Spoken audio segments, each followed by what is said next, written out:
Ça coûte même pas 1 $ arroser un acre avec un drone. Cette vidéo-là, elle a vraiment hit plus que les autres. Été nombreux à la regarder probablement et à commenter cette fameuse vidéo-là. Puis pour vrai, il fallait faire une vidéo pour répondre à vos commentaires parce que premièrement, il y en avait vraiment beaucoup.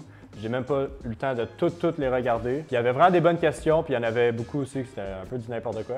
Jimmy, il dit « Ferme donc ta gueule ». Fait que on va juste regarder vite fait les commentaires, puis je vais répondre aux questions. Parce que je pense qu'il y en a beaucoup qui disent leur avis puis n'ont jamais vu un drone dans la vraie vie. Fait que on va checker les commentaires avec vous.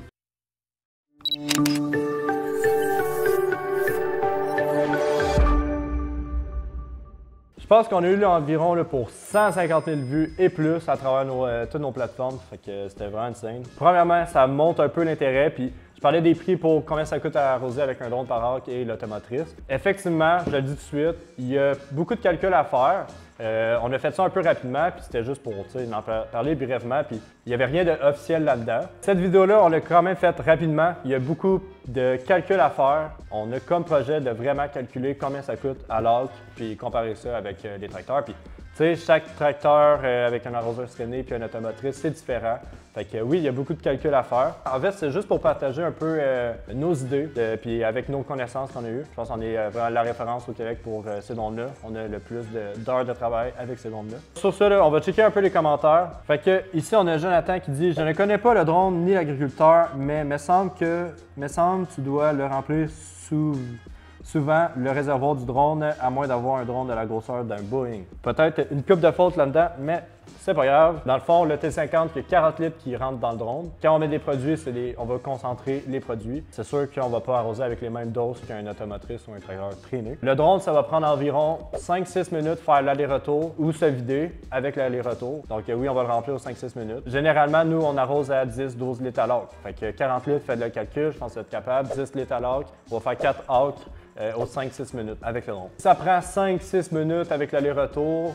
Je sais qu'on peut en rajouter un peu. Là.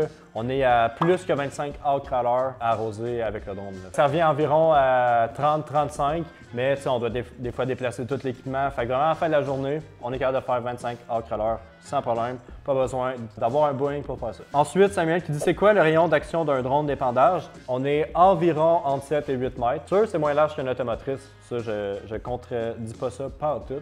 Puis le drone va aller à une vitesse environ de 36 km/h. Ensuite, Patrick il dit « Un drone coûte combien? 50 000. Quelle grosseur la génératrice que ça prend? » Ça prend environ 10 000 watts, 12 000 watts pour recharger le drone et mettons si on va faire actionner les pompes et tout, qui est compris dans le 50 000, la génératrice aussi. Ensuite, il y a Max qui dit « Problématique, c'est qu'il n'y a aucun produit d'homologué et les quantités d'eau appliquées sont vraiment trop faibles. » Effectivement, il n'y a pas aucun produit d'homologué. Il y en a, mais pas encore pour les champs. Il reste encore pas mal au biosimilaire, aux engrais foliaires. Mais ça arrive assez vite. Nous, on a fait des tests avec Bayer pour des fongicides. Les compagnies, ils savent qu'il faut concentrer, puis les doses qui vont sortir, c'est des doses pour les drones, vraiment faites pour les drones, fait que c'est des doses concentrées. Pour vrai, ça va arriver quand même assez vite parce que ça fait plusieurs années que les demandes sont faites. Je peux pas vous dire une date, je le sais pas. Ça va arriver, puis la quantité d'eau va être vraiment adaptée pour le drone. Je pense que mon commentaire préféré sur Facebook, « Pauvre coucou, tu dois être un gars de la ville qui connaît rien à l'agriculture. Quand tu es une automotrice, c'est que tu en as grand arrosé, c'est juste bon pour un petit producteur.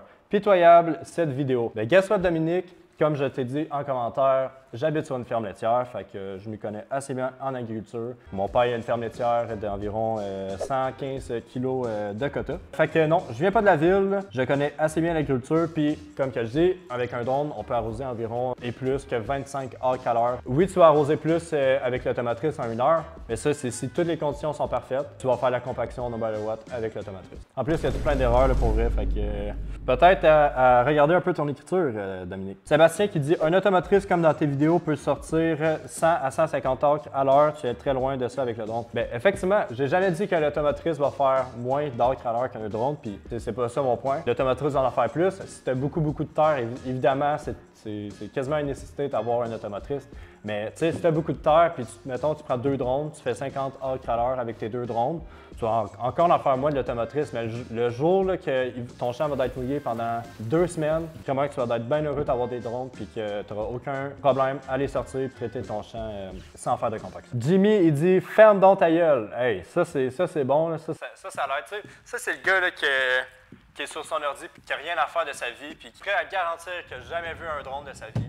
Puis là, il veut juste hate parce qu'il n'y a pas de vue. Puis il n'y a rien à faire. Fait que... Puis dernier commentaire, parce que je peux pas tous vous les montrer, il y en a même pour. Mais Jérôme Côté, là, pour vrai, il dit quand même des bons facts. Ça, il dit les capacités du réservoir. Évidemment, le drone, on est à 40 litres. Comparé à l'automotrice, c'est vraiment pas beaucoup. Puis c'est ça, il dit autonomie et efficacité, le nombre d'hectares qu'on peut faire à l'heure, puis ces choses-là. Temps de travail. T'sais, un drone, ça se fait super bien avec une personne, fait que pour vrai, pas besoin d'être une équipe. Ensuite, il dit la largeur de pulvérisation. Ensuite, il parle du coût d'opération. Il dit que le drone coûte moins cher, mais il faut plusieurs drones, un stock de batterie, blablabla. Il faut pas plusieurs drones pour vrai. Si quelqu'un fait de la grande culture, à partir de 750 acres et un peu plus, c'est là que ça peut être intéressant d'avoir un deuxième drone, mais on n'aura jamais vraiment plus que 2 drones. Avec 2 drones, là, on peut être 2 personnes, faire 50 acres à l'heure.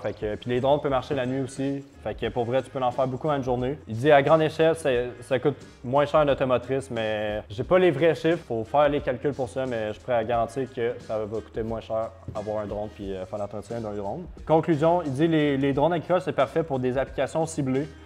Comme difficile d'accès puis les traitements localisés. Effectivement, les drones, c'est parfait pour ça, mais pour vrai, quand on voit un drone en action dans un champ, c'est là qu'on réalise vraiment que ça peut arroser un champ au complet sans problème. Ça peut faire plusieurs acres, mais pour vrai, le fait que ça ne fait pas de compaction, puis si on parle des maraîchers, parce que là, c'est toute la grande culture, là, mais si on parle des maraîchers, des vergers, c'est des choses de même. Là, le drone, il a sa place vraiment. Là, parce que qu'est-ce qu'on utilise aujourd'hui pour arroser ce type de culture-là, ne sont pas 100% à jour, on va dire. Fait que pour vrai, au final, j'ai rien contre les automotrices. Ils ont clairement leur place. Ça, je le dis à chaque fois. Le drone, c'est vraiment un bon outil à avoir. Il ne va pas remplacer l'automotrice du jour au lendemain ou whatever. C'est juste un bon outil, tu sais. Comme je dis, si tout il fait beau puis ton champ il est sec, puis tu en as beaucoup à faire, prends l'automotrice. C'est sûr que tu vas faire un peu de compaction, tu vas écraser des cultures, mais check, c'est pas si grave. Des fois, tu n'as juste pas le choix de prendre l'automotrice. Le jour qu'il va mouiller, ou si tu veux arroser à taux variable ou tu veux étendre à taux variable, c'est là que le drone va vraiment venir